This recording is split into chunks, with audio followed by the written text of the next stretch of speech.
living so bomb, busy living so bomb, busy living sober. Episode 400. Oh my goodness gracious. Can you believe it? 400 episodes. Who would have thought?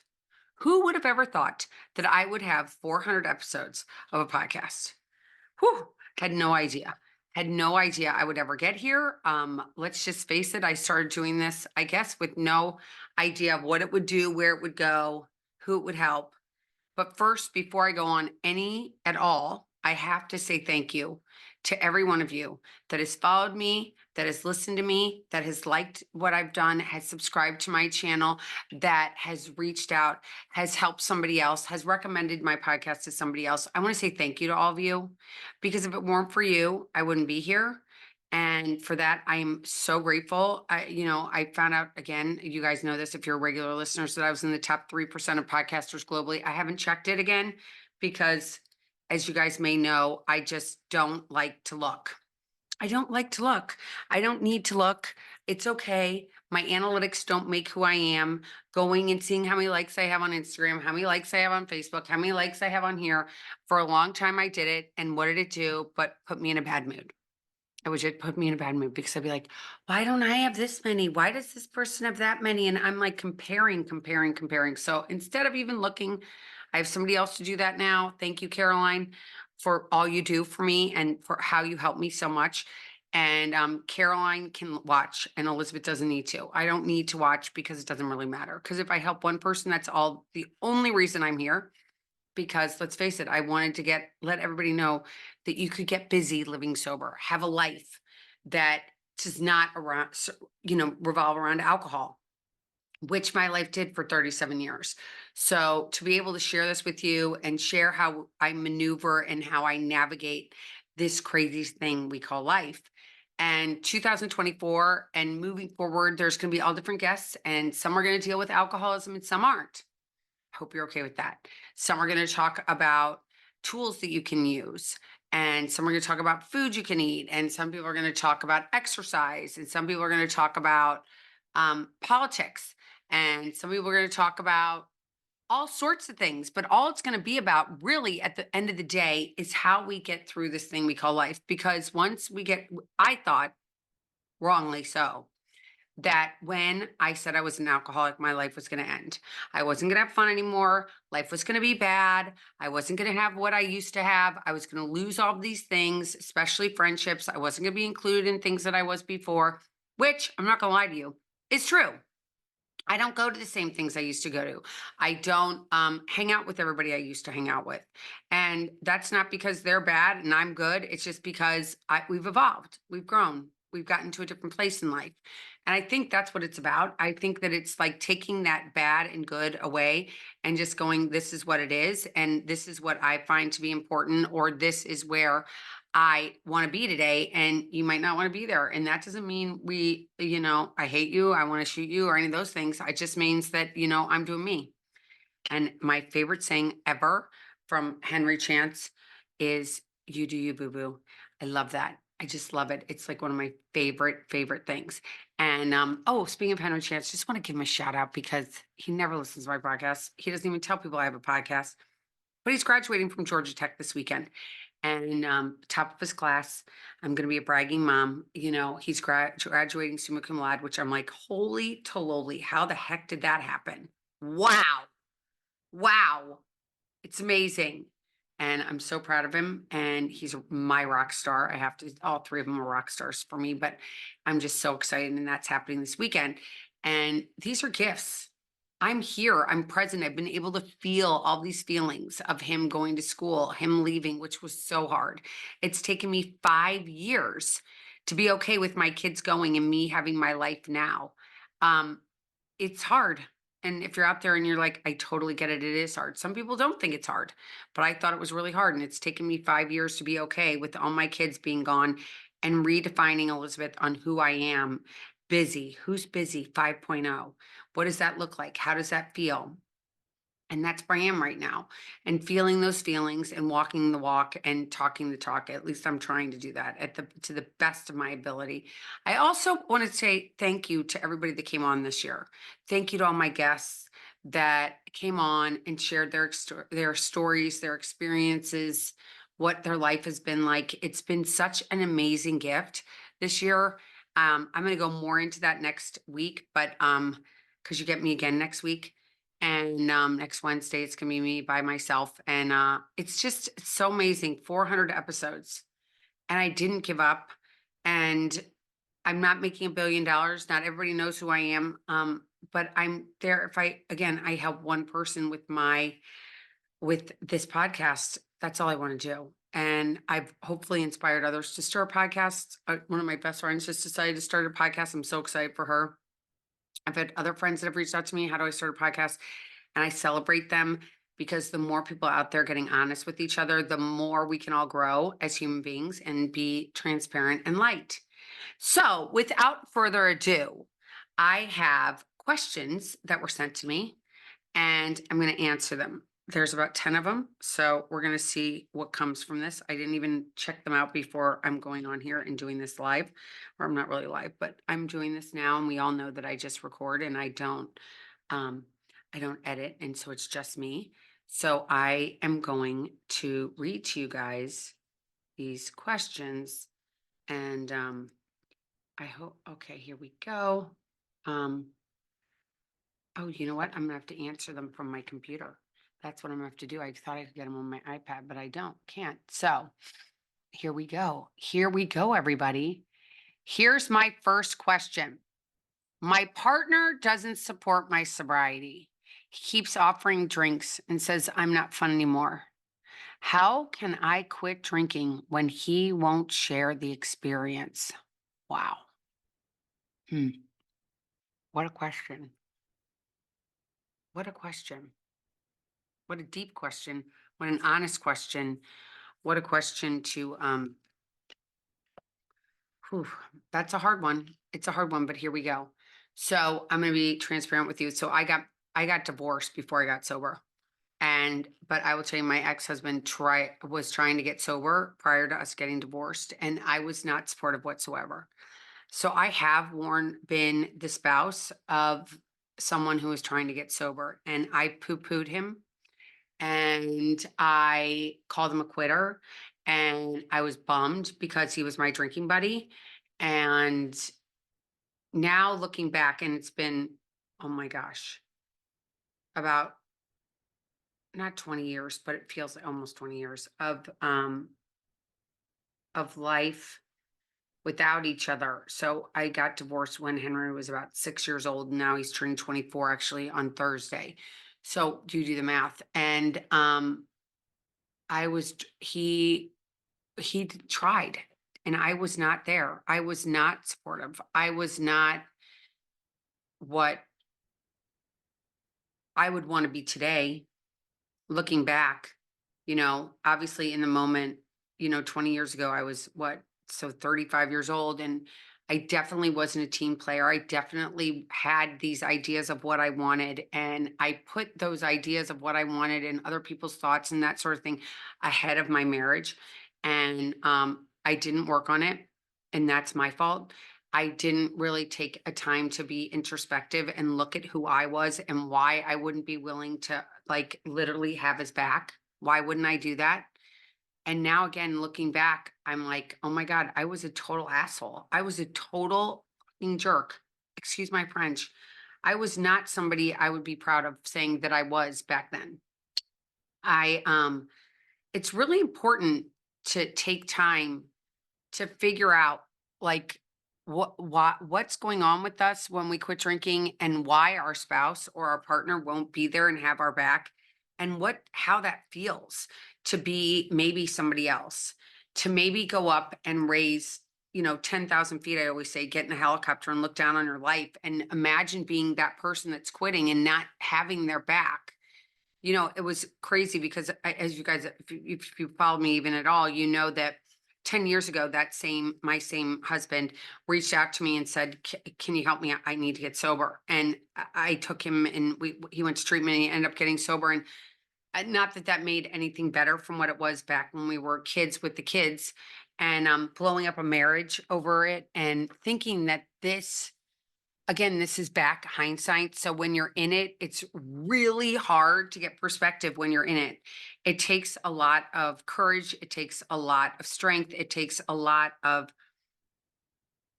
time and patience and having a sounding board.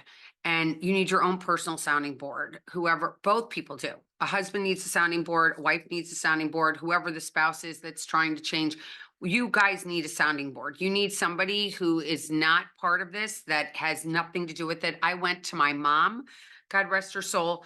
And now looking back in hindsight, I probably should have had a therapist, or at least talked to a really good friend that I thought could give me better. Because again, a parent obviously loves you more than they're going to love the spouse, right? Or the partner. They're just are. They're going to have your back normally 9/10 of the time. Your family members are going to have your back rather than having the partner's back. So finding someone that is not biased towards either of you, that just really wants the marriage to work or the partnership to work more than anything else, because it's all about getting through the hard times.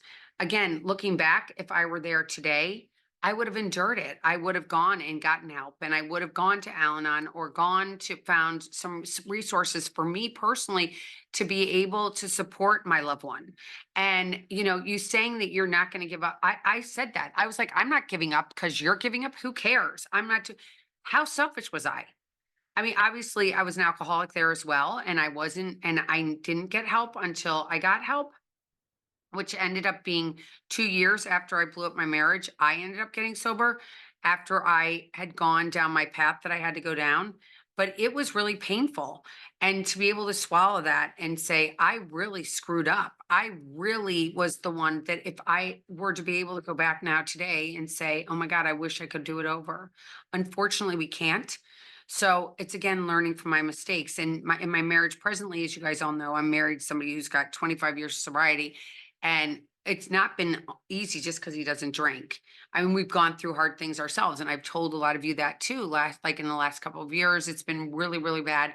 And so many times I pick up the phone and call a lawyer and say, I'm getting out of this. This sucks. Oh my God, calling his family. I can't do this anymore. This is so terrible.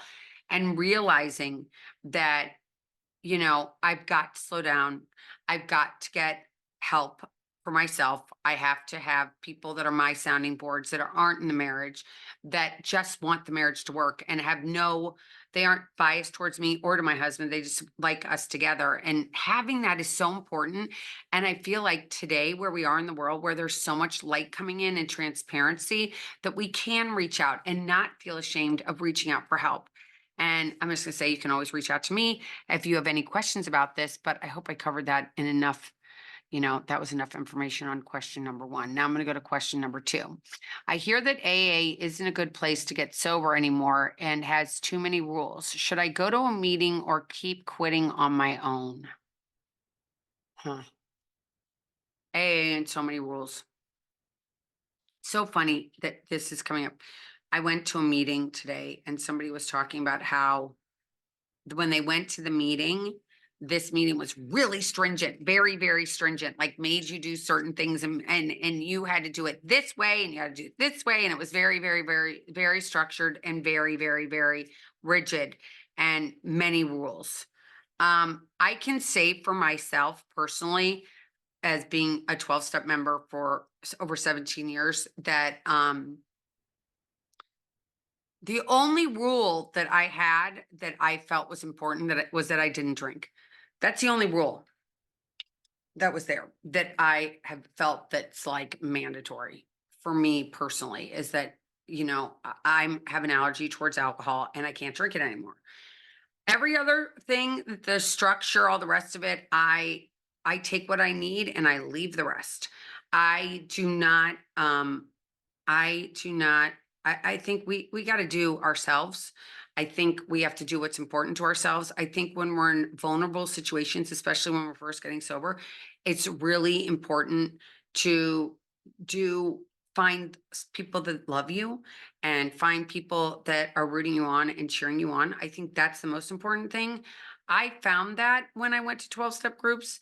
Um, After time, I found people that aren't supportive. There are people that are jerks, and there's jerks in America. There's jerks all over the world. People are jerks sometimes. And finding what's important to you is the important thing.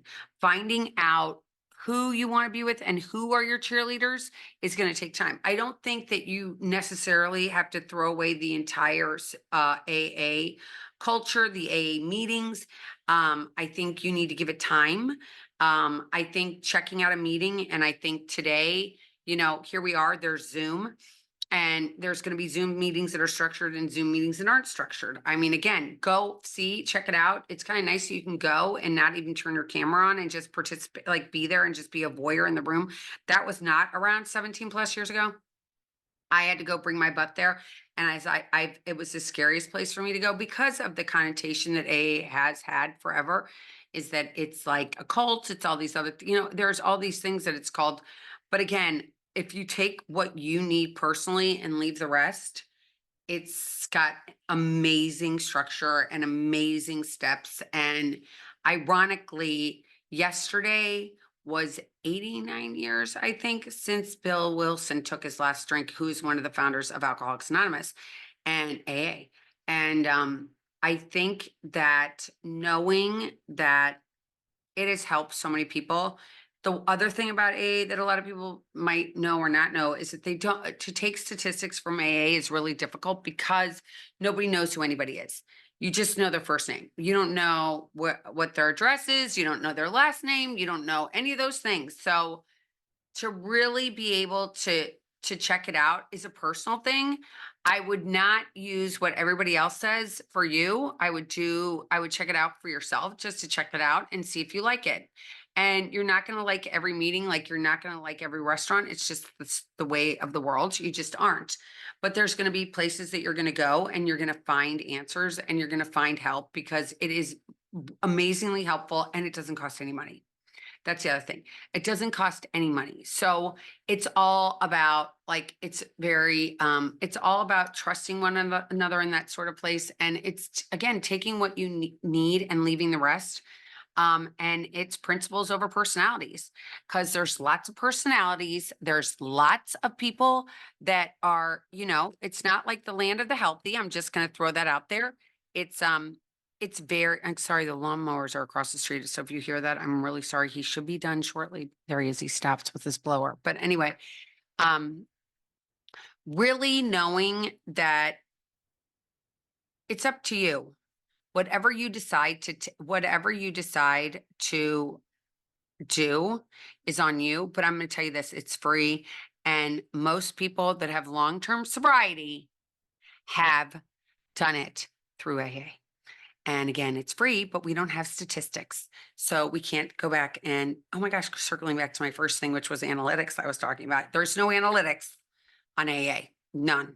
So again, it's take what you need, leave the rest, keep trying different meetings, keep trying different things, and don't give up.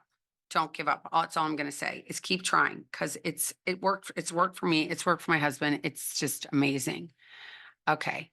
Question number 3. What are your favorite books to read for someone in recovery? Huh. Okay. My favorite books to read. Well, the craziest thing is when I first got sober, I was not a reader. Okay. I was like a pinball in a pinball machine, bing, bing, bing, bing, like just bouncing all over the place. I was not a big self-help reader.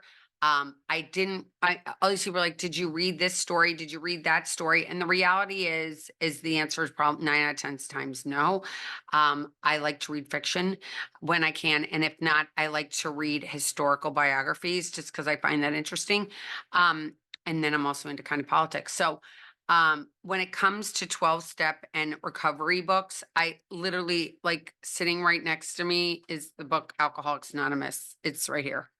I've got 2 copies right here. I have one with bigger print too. This is what I read. because it has all the answers I need in here. And I don't read it by myself. A lot of times I'll read it in a meeting, or I will read it with my sponsor, my person that I do life with, and who's my navigator, my partner in crime. And I've had different people along the path that have helped me, different women, and actually a man's helped me too. And but this is the book that I recommend reading. It's amazing. The stories, I would start with the stories in the back first and see if you can relate, because they're all, I mean, this is from the fourth edition. This book was written in, here we go. This book was written in, it's the fourth edition in 2001. They're doing a new edition right now. But that's the number one book that I would recommend. The other books, I mean, you can read other people's stories if that's what works for you. I mean, again, for me, I wanted a guide that said, how am I going to, I wanted a solution. I knew what the problems were. I knew that other people had these problems, and it didn't really make me, I mean, because I've gone to 12 steps since the day pretty much I quit drinking. A week later, I started going to meetings. Um, and there I met all these people who had such similar stories to mine, that I was like, oh my gosh, this was enough for me than reading a book. I've watched different movies that talk about alcoholism. But I think that a lot of us, I don't know, are around other people who drink like we do. So it's like, obviously, I don't need you to be a celebrity for me to find it inspiring, just to be completely honest. I know a lot of people, that's for them, that's the deal, but that's not my barometer. It's just intelligent people for me that I find that's interesting, that intelligent people that have been out there, and they have been, oh my gosh, this blower. I hope you guys aren't offended by this guy who's leaf blowing next to me. It's terrible. It's so annoying. Anyway, he's going to be done soon. Um, but having a book that I was going to read, there's not one. Now, self-help books, the only thing that I've really gotten into are spiritual books. I read a book that's amazing by the Dalai Lama and Desmond Tutu, which is a story of like how these two became friends and how they navigate life. I love that. I love that. I read a lot of Joel Osteen in the very beginning because he's very optimistic, very happy. That made me feel really good. It was always good things about that there were answers to my questions through God, which for me is my answer for everything. So reading that, Bible studies are amazing too, to go through the Bible. That's an amazing book to read. There's lots of answers in there. Um, but again, I didn't aspire to read anybody that like I've celebrities or people that have gotten sober, because it's just their job. I don't really put them on a pedestal that much, so it didn't really matter to me. I'm like, oh, good for you. You got sober. Okay, and you wrote a book. Great. And that's just my truth. I just don't. It just doesn't do it for me. So I'm just being totally honest in that. And that was the book that I've read and I continue to read, is the Alcoholics Anonymous book, and then other spiritual books. And then I will just end with this. When I have guests on that have written a book, most people that send me a book, I try to read it, at least glance through the whole book. I'm reading an amazing book by John Delaney. He's coming on in January, and his book is about anxiety, and it's amazing, and he's got lots of tools in there. So I love books that not only present a problem but also present a solution. I like solution based things. I don't like, I know about the problem, I want to fix it. That's one of my things. I just want to fix it. I don't want to sit here and drone on about the problem because I just want to get it better. Make any sense? I hope that resonates with you. Okay, the next question is, my friends keep bringing up past times when I was drinking and did something stupid. I tried to laugh too, but it hurts my feelings. How can I get them to stop, or at least not be so bothered? Or at least not be so bothered. It's interesting you guys are bringing that, this question just came up. I have a friend who sometimes mentions in company, like, what it was like when I was married to my husband, and the father of my kids, and how crazy and wild we were. And even my the father of my kids even mentioned something about how wild and crazy we were when we were married and when we were in our addiction. And it still bothers me when people bring it up. because as much work as I've done, I still have a little bit of shame about that and wishing that it were different. I know I can't go back. I know that I am in this moment and I know people think it's cute and I don't think they're trying to be mean by bringing it up by any stretch of the imagination. In fact, they're trying to make light of it by saying, "Oh my gosh, look at how much you've changed. Look at where you are now. But do you know what you were like?" And you're kind of like, cringe, cringe factor. I don't want to have that. I don't want to remember that. I don't want to remember it. It's like so crazy. But I will say this. I was wild. I was wild. I was crazy. I was a crazy person. And I was such a partier. I was like, party, party, party. Let's freaking party. Let's throw it down. Let's have cocktails to cocktails to cocktails. I drank 47 drinks. I'd be in and out of blackouts. I love to drink. Damn, did I love to drink. I loved to drink. It was the only thing I knew how to do. I didn't have any other real hobbies. I didn't play golf. I didn't do any of those things. I drank. So now today, when people bring it up, it's the cringe factor. It's the craziest thing, it's getting okay with it, which is something that I keep working on. And the question was at the end, how do I not get so bothered by it? You know, it's history. It's my history when people bring up old stories. It's my past. It's who I was. And, we don't, a lot of people, not a lot of people, but people in some places want to erase history and what happened from it. But the reality is, I had to learn from my history. When I go back and I look and I'm like, oh my God, I never want to do that again. I wish that hadn't happened. And lots of that. And shame is one of the other big ones that comes up because, I would never want, I don't know, I would never want to wake up the way that I woke up for so long. It was really, such a dark time. And that's why I hate talking about it because, for one, I think it's boring in some ways. I think it's repetitive. I think it's hurtful because it's like the worst time of my life that I think back to. And I'm like, oh my God, why do we have to bring that up? I haven't been there in 17 years. Is it ever going to stop? And I don't know if it is. I don't know if it ever will stop all the way. I don't know. I said something to my friend. I was like, God, that really kind of hurt that you brought that up. And she heard me and she stopped. But uh it is the funny times when I'm talking about people that were in it with me, actually that were in it with me. It's a big history lesson for me because I was a blackout drinker. So I don't remember a lot of stuff from my drinking days. I'm just being totally honest. I do not remember. And that's what my brain did. It just didn't have me remember. So when we bring it, I sometimes am inquiring. I'm like, what did we do? Oh my God, we were crazy. I mean, Jeannie, who's been on my podcast a bunch of times, my oldest friend, and she and I drank together and did crazy things together. We went to high school together, went to college together. We did all these things together. So she's got this memory that remembers things. And I'm like, oh my God, we did that? She'll be like, yeah. I'm like, it's crazy. It's crazy. It's cringe bearing for sure.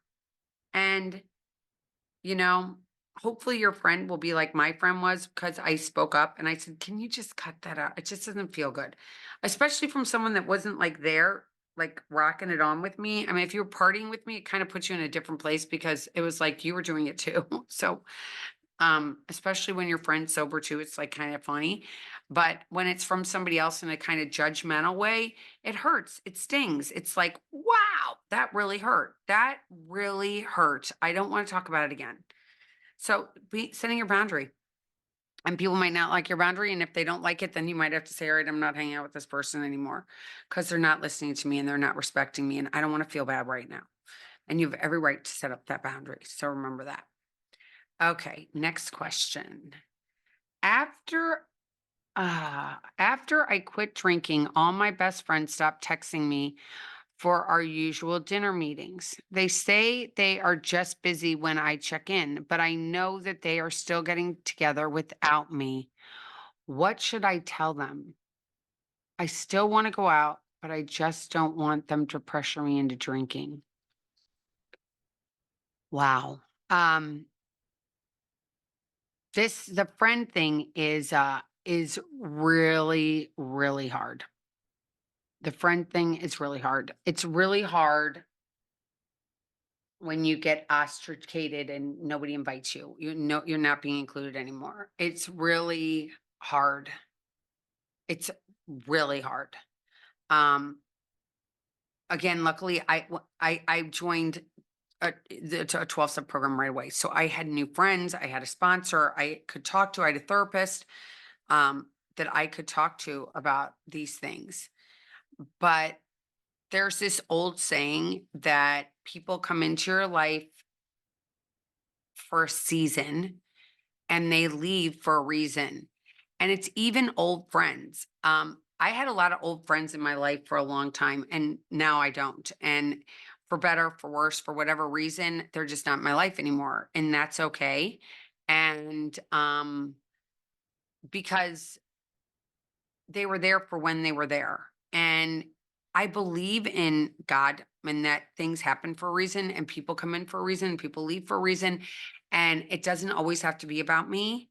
And it could be about them. And they could feel uncomfortable hanging out with somebody who's not drinking because it calls attention to themselves, which is true. It makes them go, oh my God, if she has a problem, do I have a problem? Or he has a problem, do I have a problem? And that's hard. It's really, really hard to come and say, oh my gosh, these friends aren't inviting me anymore. I quit drinking and I lost my friends. What the hell is that? I thought that I was getting better. I thought I was going to be in better relationships with people. I thought things were going to be different now that I quit drinking. But guess what? In fact, things are different. They're so different that my friends aren't even hanging out with me anymore.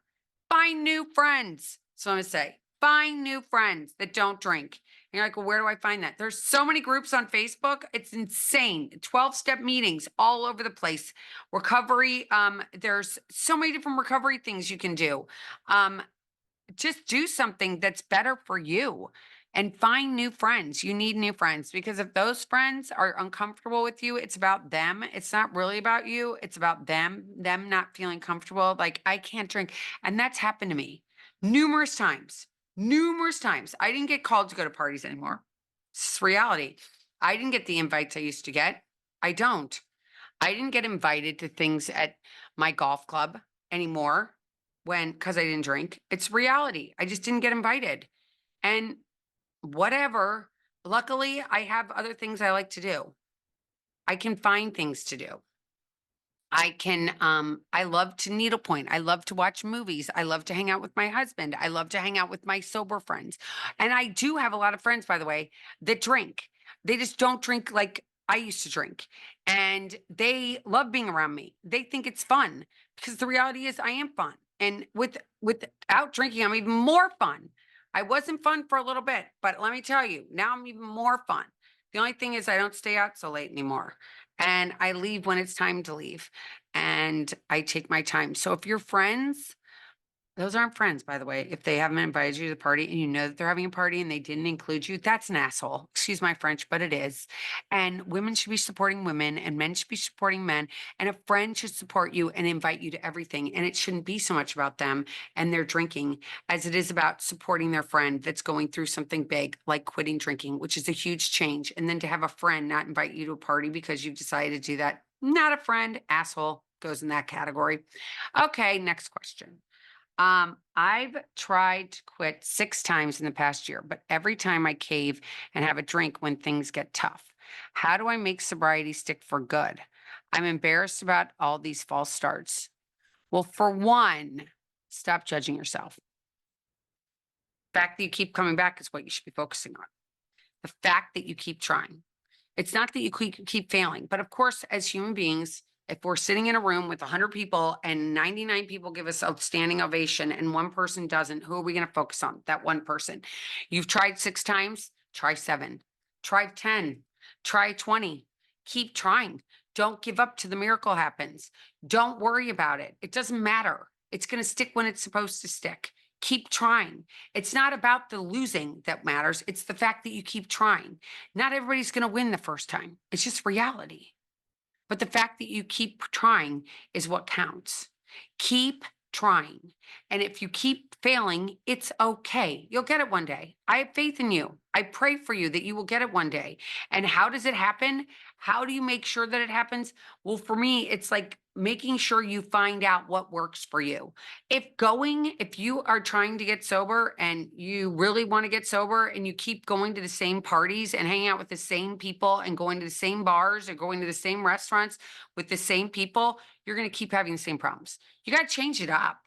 You can't keep doing what you were doing when you were drinking. As I've mentioned on here before, and again, if I'm boring you with this, I'm sorry. But when I got sober that first year of sobriety, I did not go out to my old things. I did not go to the old restaurants. I didn't go to the old parties. I didn't go to any of that stuff. I literally went and I stayed home and I learned what it was like to be sober. I learned who I am. I learned what was important to me. I didn't get into a new relationship. I was divorced. I really figured out who I was and what I liked. What did I like to drink that was non-alcoholic?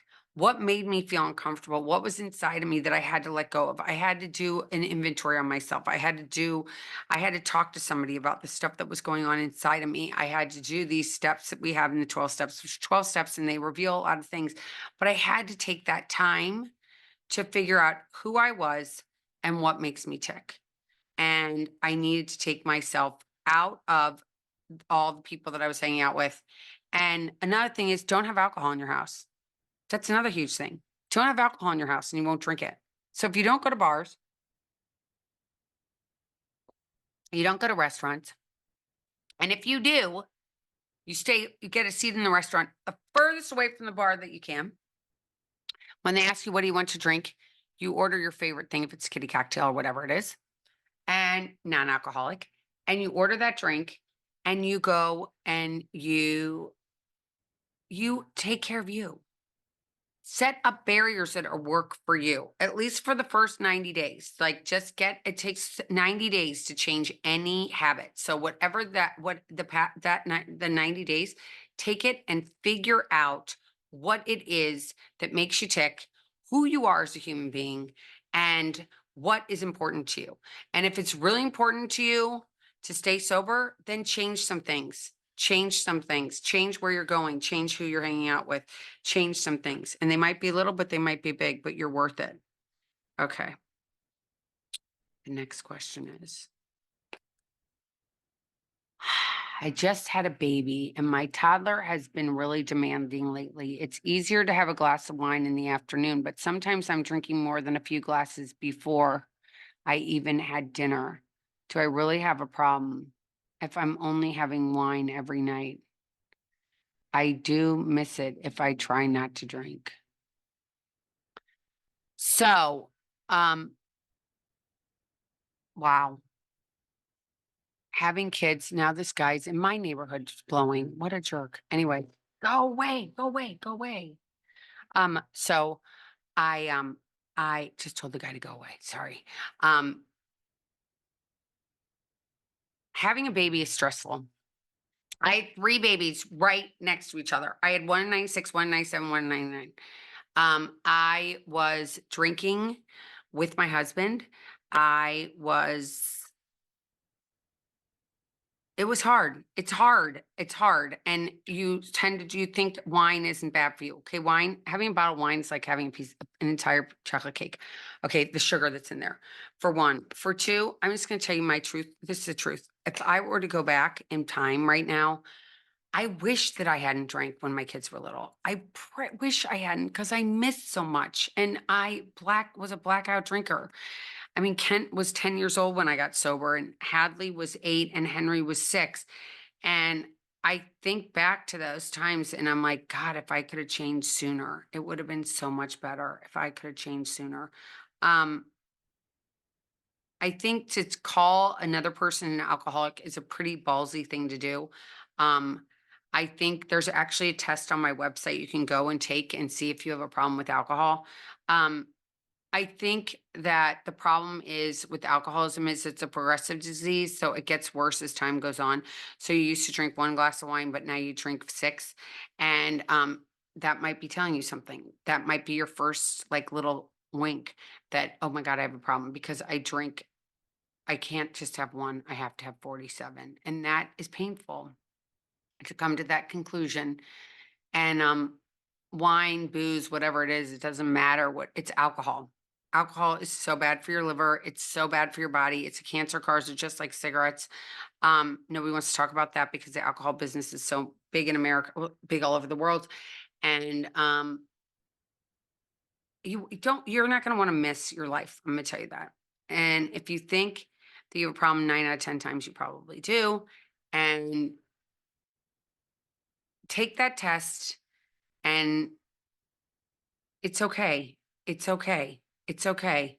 If you have to give up your afternoon um favor, which was, wine, what else can you do? Well, I can tell you this: take your babies and put them in a stroller and go for a walk in your neighborhood. That's big. Taking a bath, a bubble bath when you can, after you get the kids down, or maybe when your partner comes home, or your husband comes home, or your wife comes home, go take a bath. Go take quiet time for yourself. Make yourself your favorite cup of tea. There's so many amazing teas out there. Have a cup of tea, relax, go and do what you like to do. Go lay in your bed, maybe put on a Netflix, maybe pick up a book. Whatever it is that your ritual, which was always going to get a glass of wine, change that up. Change it for a cup of tea. Change it for a glass of Pellegrino, a LaCroix, whatever drink that you like. Maybe you don't like bubbly. Whatever it is you like to drink, make yourself that. Find a new ritual that is for you. Besides picking up just find a different thing. Don't pick up the wine. Don't pick up the wine. Change that, because it's not gonna make your life better. I promise you that. It's gonna get worse. Okay. Okay. So the next one, someone online told me that non-alcoholic beers are for non-alcoholics. I see that you have tried some NA beers on your Thursday series. Do you think it's okay to drink NA beer? Okay, this is an awesome question. Love this question. So it's been really funny because I actually just had somebody in town who's in the program visited me in town for the weekend. And she's like, oh my gosh, you have all this non-alcoholic beer. Oh my God, you have all this non-alcoholic wine. Oh my God, you have all this non-alcoholic champagne. I'm not a robot. No, I'm not a robot. I have a brain, and am an adult. And so, for me personally, non-alcoholic beer does not bother me. I have one, if that, if I even finish it. The champagne's really delicious. Naughty, which is what I've been drinking. The woman who owns the company's awesome, Amanda. She was on my podcast.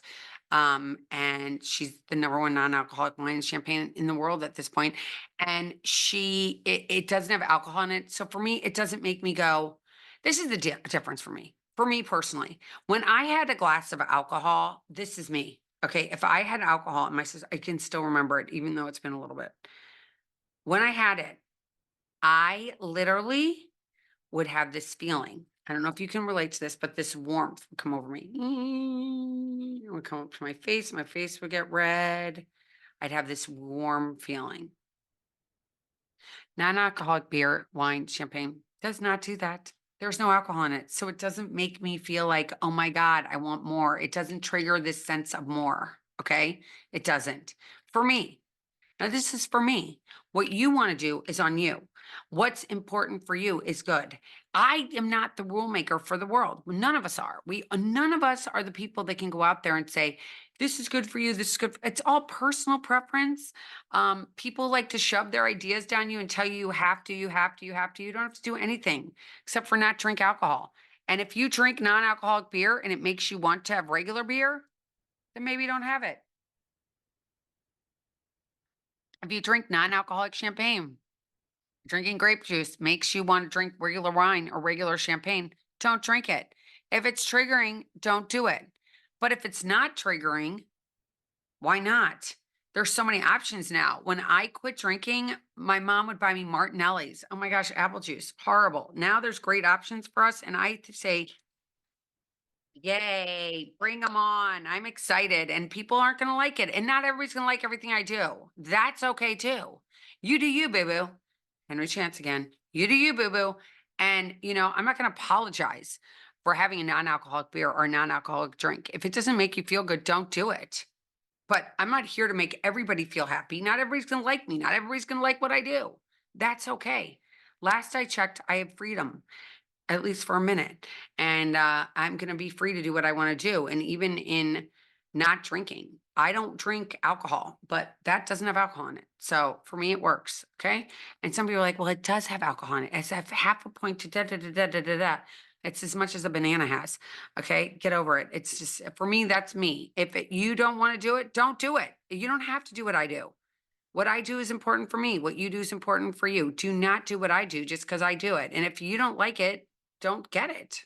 It's just as easy as that.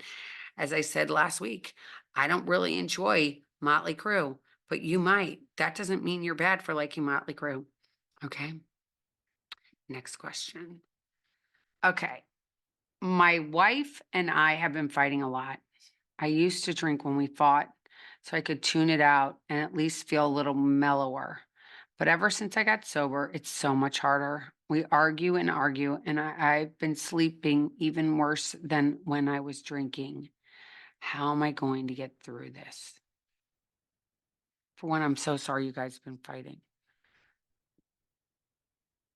It's terrible. Been there. Been there just recently.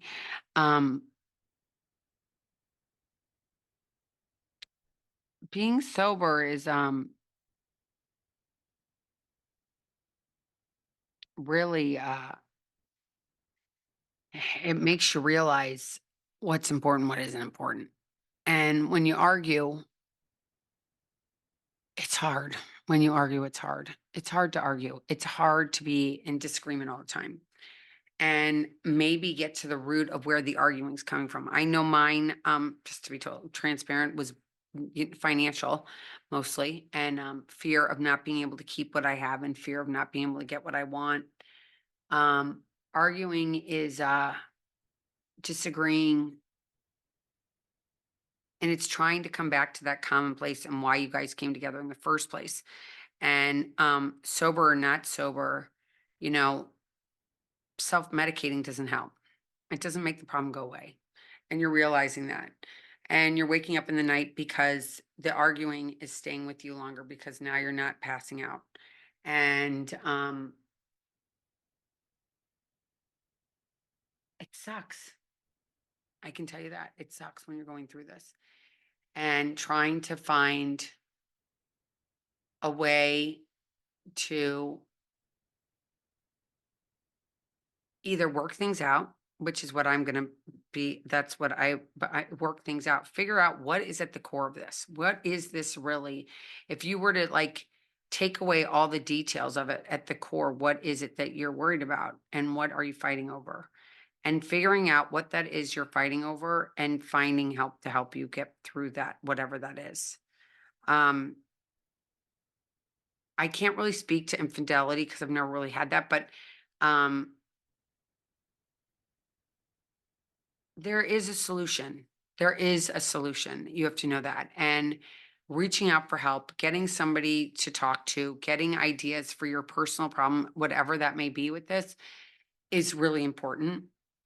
Not feeling alone, feeling not heard is really, really, really difficult.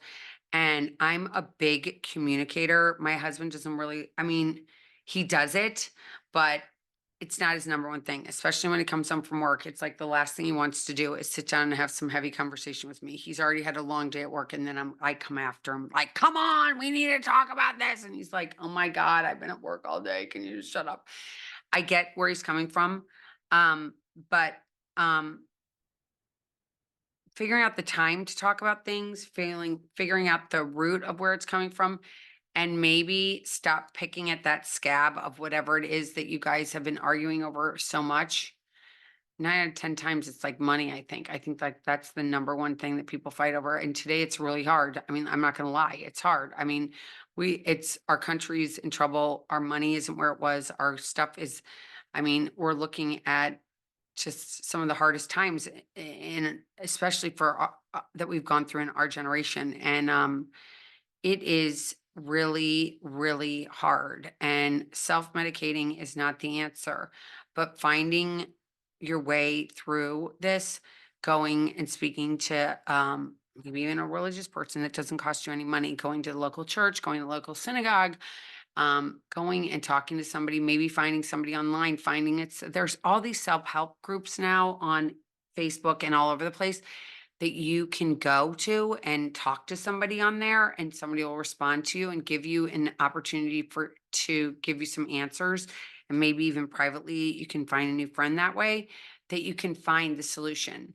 I mean, walking away altogether is an obviously an option because 60% of people in America get divorced, but it doesn't have to be the answer.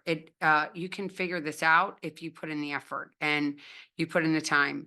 And because you quit drinking, it just changes it up. And it might even make it speed up to need to find a solution rather than keep doing what you're doing.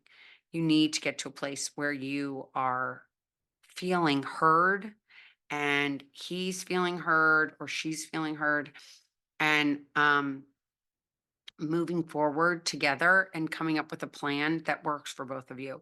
And a mediator can always help. It's always nice to get somebody who's, again, not really involved and can give you an outside perspective, because sometimes when we're in it and we're so deep into it, we need somebody to point out other things to us because we don't see those things, but the other person does. And so being willing to hear, by the way, criticism is another big thing. I Back when I was getting divorced from my husband, father of my kids, I definitely wasn't ready to hear criticism. I took everything that somebody would say to me so personally because I was sick myself. And today things are different. I am able to hear criticism. I am able to take criticism. I'm able to hear things because I always want to change and get better.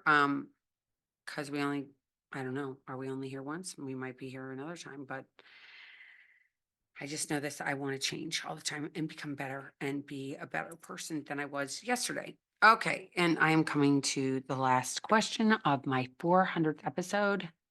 You guys sick of me? I don't even know how long I've been talking. At our family's house for Christmas, we do whiskey tasting every year.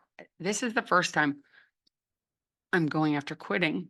I haven't told anyone, and I'm really worried everyone will just make pregnancy jokes. I'm not pregnant, and I really don't want to talk about why I quit. What do I do?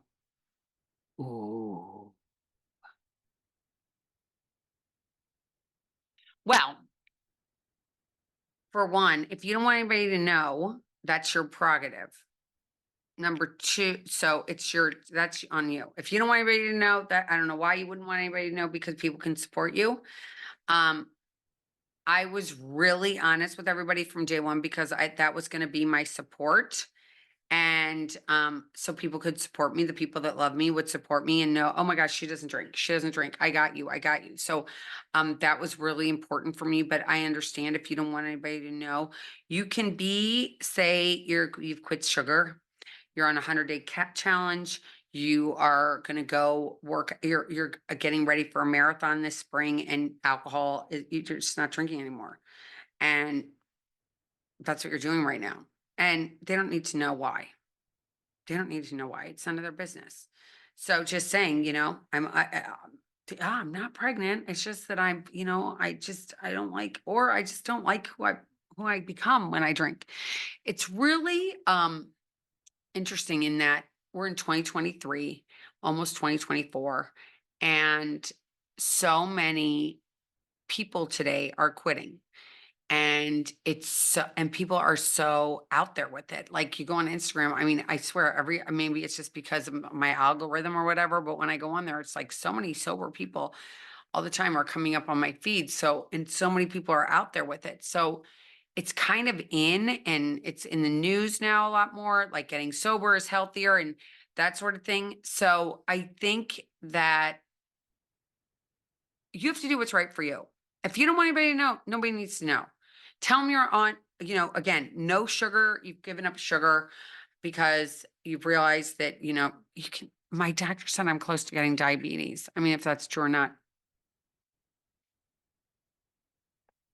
And say, I really love the pie or whatever desserts being served at the party that you're going to, that Christmas party. You can't wait to have your Aunt Barb's pecan pie. And you are only having a little bit of sugar each day, and the sugar that you're having is going towards the pecan pie and not the booze. And they might go, oh, okay. Or another one, I'm the designated driver and I have to stay awake. Number three, I have to go home and be Santa. And I hope no kids are listening to this, by the way. I have a lot of toys to put together when I get home tonight. So not going to work. I have to stay. You have no idea what I have to put together when I get out of here. And I have no time to be messing with any of that stuff. The weather doesn't look good and I have to drive home. I don't like to drive in the rain. I don't like to drive in the dark. I don't like to drive in the snow. Um, Another thing is just like I don't like it anymore. I'm just giving it a break right now. You've decided that you don't like who you become when you drink. You don't like what you say. You don't want any regrets this holiday season that you have to make any phone call saying, I'm sorry. That's a big one. I just don't want to do it. I had to call everybody last year and say I was sorry, and I really just don't want to do that this year. So I'm just not partaking right now. And most people are not going to get upset unless those people maybe have a problem themselves. But what other people think is none of your business because you have to take care of you. You have to take care of you. Wow. I've been talking for almost an hour by myself here. And I loved all the questions. Thank you. And I hope they helped you. I hope somebody could relate to what I was saying. If you have any questions, comments, please reach out. You can always reach me at elizabeth@elizabethchance.com. Please subscribe to my channels. Please share it with your friends. 400 episodes. Who would have ever thought 6.5 years ago that I would be doing 400 episodes of this podcast? Not me. It was a dream. It still is a dream. I haven't gotten to where I want. My goals haven't been met yet, but it's been an amazing ride so far. So wait till we get to 800, 1,000, 2,000. It'll be interesting. It's going to be interesting. And it's where God's going to take me. I have no idea. I have no idea. I'm just ready. And I'm ready to tell you guys that you can do this thing called life. You're not alone. And you don't have to be alone anymore. You get to reach out for help. And you get to take life into your own hands. And you get to break up with booze. And you get to find out what's important to you and not what's so important to everybody else. Because I think as a society, we tend to be a lot of people pleasers. And when we're people pleasing, we're negating ourselves and we're not taking care of ourselves. And I think that's something that I wish for everyone um, in the coming year is that we can find out who we are, embrace who we are, and love ourselves and share with others our joy, our heartaches, our journeys. Um, we got to come together. We got to come together. There's enough divisiveness in this world. And if I can do anything to pull us together, I'm going to do it. And life is good. Life is so good. You can always find something to be grateful for. So find that today in your journey. Know that you're not alone and you got this. Keep coming back. Keep coming. Keep coming. Keep trying. Keep trying. Keep trying. 1 minute, 1 hour, 1 day at a time. Thanks, you guys, for listening. Thanks for watching. Again, this was episode 400 with Elizabeth Chance from Busy Living Sober. Until next time, keep getting busy. Living sober. Write to me, reach out to me, subscribe to my shows. Take care, everybody.